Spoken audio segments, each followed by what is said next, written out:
आप सभी को संकष्टी चतुर्थी की ढेरों शुभकामनाएं।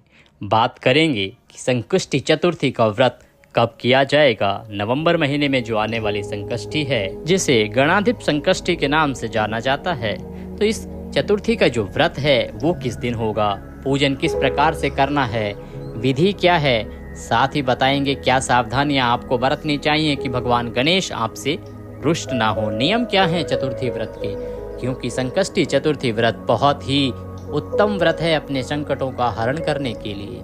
जो कोई भक्त भगवान गणेश के इस व्रत को करता है, भगवान गणेश उनके संकट हर लेते हैं, इसीलिए इसे संकष्टी चतुर्थी कहा जाता है। संकष्टी चतुर्थी के दिन प्रथम पूज्य गणेश की पूजा की जाती है और कुछ जगहों पर चौथ माता बनाकर चौथ माता की पूजा भी की जाती है। व्रत की बात करेंगे, पूजन विधि की बात करेंगे, संपूर्ण जानकारी आपको प्रदान की जाएगी। आपसे निवेदन है कि कृपया कमेंट बॉक्स में अवश्य लिखें ओम गंगणपतये नमः या जय गणेश जी महाराज।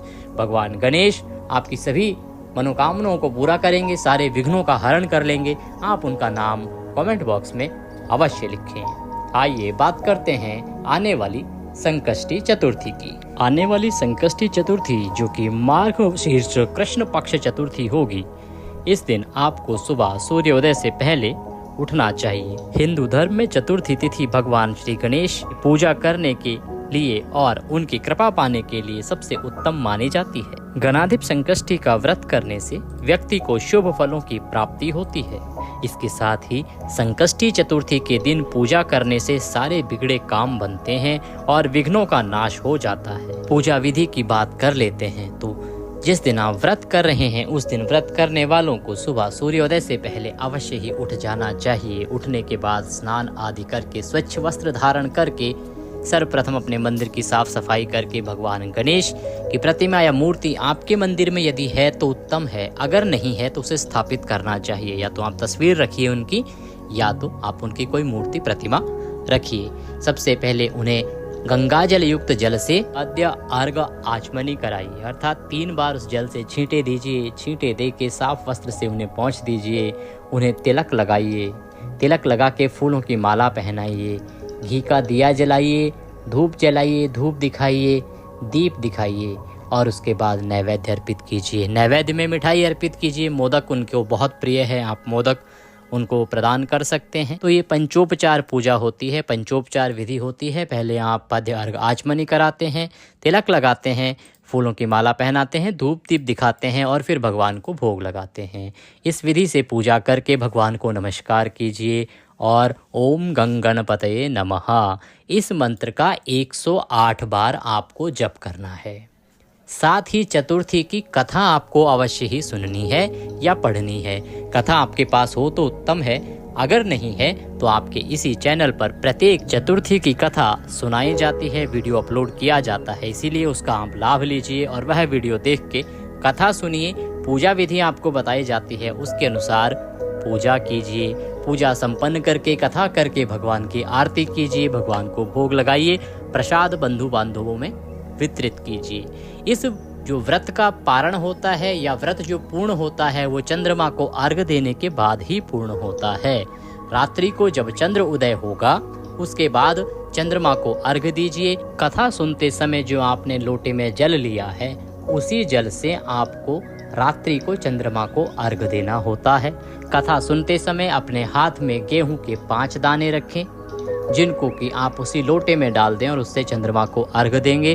थोड़ा सा 1 चुटकी सिंदूर या रौली उसके अंदर अवश्य ही डाल लें। इससे जब रात्रि को चंद्र उदय होगा तो आप चंद्रमा को दर्शन करते हुए उनको अर्घ दीजिए और अर्घ देने के बाद आपको प्रदक्षिणा के लिए एक परिक्रमा अवश्य करनी चाहिए। तदुपरांत आपको अपने व्रत को खोलना चाहिए। जो भी व्रती हैं इसी विधान का पालन करेंगे। कुछ लोगों के यहाँ पे इस चतुर्थी पर चौथ माता की पूजा की जाती है, वो देवी की पूजा करते हैं, तो उसके लिए चौथ की आकृति वो किसी पोस्टर पर या किसी दीवार पर बना लेते हैं साफ करके। उसकी भी विधि हमने आपको बताई है।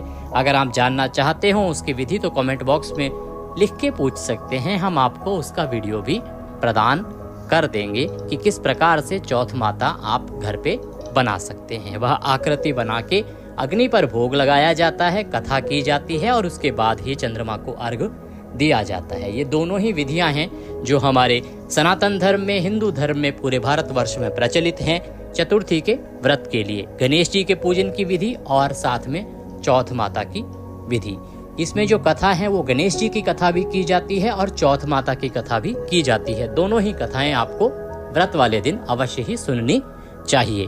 कथा सुनने का समय कुछ जगह पर सुबह के लिए समय कथा सुनी जाती है और कुछ जगह पर रात्रि के समय जब वो पूजन करते हैं चौथ माता का तभी कथा करते हैं। तो आपके यहाँ जैसे भी होता हो उस समय आप कथा कर सकते हैं, या आपको नहीं ज्ञात है तो इन दोनों समय से भी जो भी आपको उचित लगे, आपके हिसाब से सही लगे, आपको जो आपकी सुविधा अनुसार हो उसके अनुसार आप कथा सुबह भी कर सकते हैं, रात्रि को भी कर सकते हैं, क्योंकि व्रत तो आपको वैसे भी चंद्रमा को अर्घ देने के बाद ही खोलना है। अब बात आती है कि जो संकष्टी चतुर्थी है मार्गशीर्ष मास की, ये किस दिन है, व्रत किस दिन किया जाएगा। संकष्टी चतुर्थी की शुरुआत हो रही है 18 नवंबर को शाम को 6:55 से और ये समाप्त होगी 19 नवंबर को शाम को 5:28 पर। ऐसे में जो गणाधिप संकष्टी का व्रत है वो 18 नवंबर को किया जाएगा। कारण क्या है कि व्रत जो है वो चंद्रमा को अर्घ देके ही खोला जाता है। पंचांग में भी जो व्रत लगाया गया है वो 18 नवंबर का लगाया गया है, 19 का नहीं लगाया गया है। मैं ये आपको निर्णय सागर पंचांग और राजधानी पंचांग के आधार पर बता रहा हूँ। तो आप 18 नवंबर को संकष्टी चतुर्थी का व्रत कीजिएगा और चंद्रमा को अर्घ दीजिएगा। चंद्र उदय की बात करें तो शाम को 7:35 पर चंद्रमा इस दिन उदित होगा। अन्य शुभ मुहूर्त जान लेते हैं। ब्रह्म मुहूर्त जो रहेगा वो सुबह 5 बजे से और 5:53 तक रहेगा। विजय मुहूर्त दोपहर को 1:53 से और 2:35 तक रहेगा। राहु काल जिसको कि अशुभ समय बोला जाता है, इसमें आपको कोई भी कार्य नहीं करना चाहिए। वह समय रहेगा 18 नवंबर को सुबह 8:06 से और 9:26 तक। ये थी जानकारी संकष्टी चतुर्थी के बारे में कि व्रत कब है, कैसे करना है और क्या गलतियां हैं जिनको नहीं करना है। गलतियां ये, इस दिन आपको तामसिक पदार्थों का सेवन किसी भी प्रकार से नहीं करना चाहिए। लहसुन प्याज आदि भी खाना वर्जित होता है, अन्यथा भगवान गणेश रुष्ट हो जाते हैं।